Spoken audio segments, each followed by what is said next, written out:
93.9 IFM ay narinig ko na yan. Nagbabalik po ang lingkod, Johnny B, Johnny Bukol. Magandang umaga at live tayo sa Johnny Bukol Facebook page. Kaway-kaway naman kayo dyan. Salamat at buhay pa rin hanggang sa oras na ito dahil meron po akong bisita, nag-drop by dito para mag-say hi, hello sa atin. At speaking of, kasama ko po ngayong umagang ito si Sir Nero Marcelo para i-invite po ang ating mga kababayan na may mga natatanging talent na ambag sa lipunan para sa ating second Southeast Asian Premier Business and Achiever Award. Siya po ay Awards Committee Chairman. Sir Nero, good morning! Good morning! Ang ganda na po kasi, grabe na. Ang umaga po sa inyong lahat. Kamusta po kayo? Ay, mabuti. At syempre, nagumising talaga tayo ng ngayong ganito kaaga para mabisita kayo, Sir Johnny. Good morning. Salamat naman at nakabisita po kayo. At hindi lang yan, dahil nandito po online ang isa sa mga awardee natin, si Ma'am Salvi Collado. Good morning po, Ma'am. Good morning. Yun, good morning. Okay lang po ba kayo dyan? Yes, sir. Good morning. Okay, unahin natin si Sir Nero. Sir, ano po ang mangyayari ngayong Second Southeast Asian Premier Business and Achiever Award? Ayun, syempre, kung last year ay bumisita tayo sa Winford, Manila para sa ating unang Southeast Asian Premier Business and Achiever Award. Ngayon naman, ay mas pinalaki natin ito. Kung dati ay isang hall lang tayo ngayon, hall 1, 2, 3 na po ang gagamitin natin. Mas malaki. At syempre, mas pinabongga natin mula sa production, mula sa mga pagbibigay ng advices and tips sa ating mga negosyo at mga achiever. At syempre, mas pinabongga din natin ang ating mga awards ay kaabang-abang po ang ating pararangalan ngayong taon. Si Ma'am Salvi naman.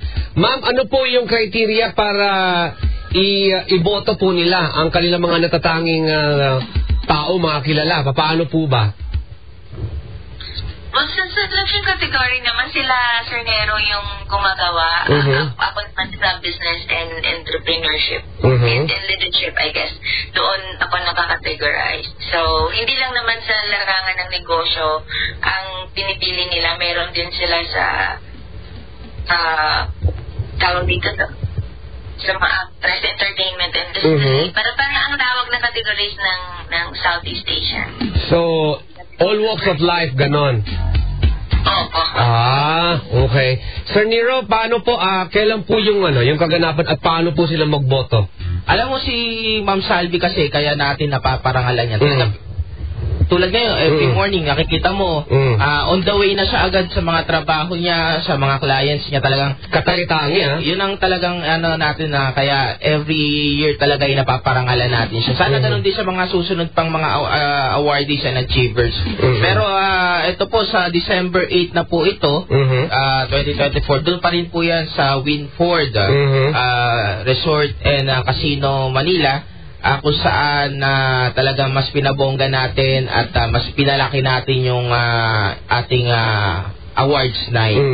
Paano ba tayo makontakt, Sir Nero? Bumisita lamang po tayo sa La Visual Corporation Facebook page. Siyempre doon sa ating page ng ating award giving body.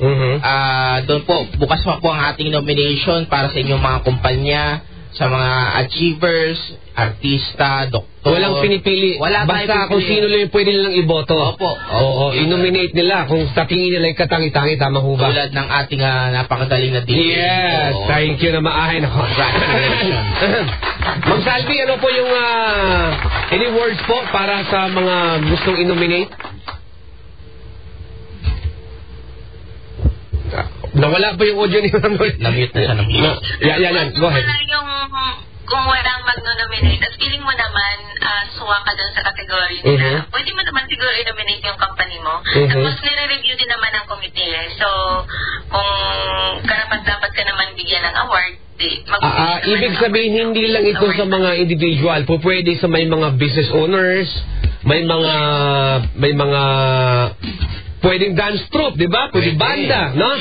Hindi lang individual ito. Opo. Mga rising mga ng mga singers and all that. Kasi ito yung purpose talaga ng awarding body nila Visual at saka ni Serviso is to highlight yung mga, kunyari sa business, mga small, medium businesses, saka sa mga rising stars, kumbaga. Sila niya pagkataon mag-shine para makilala ng marami. Yon, maraming salamat, Ma'am Salvi, sa information. At Sir Nero, once again, invite mo natin yung mga nakikinig sa atin.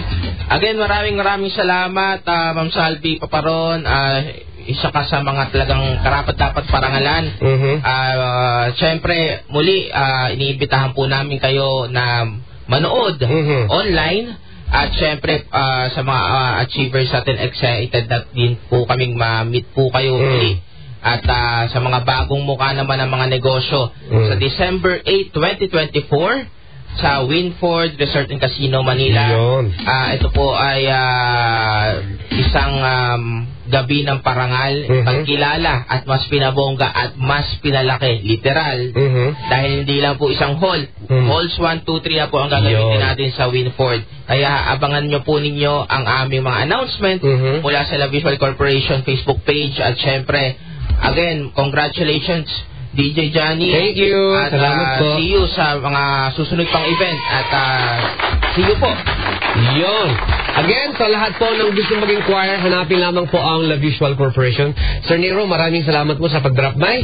At welcome po ulit. Maraming salamat. Magbabalik po ang lingkod, Johnny B. Dito naman sa 93.9 FM. Narinig ko na yan na pinapakinggan sa Pasay City. Matik. Ang oras po natin, 6:10. That time check is brought to you by Arena Plus.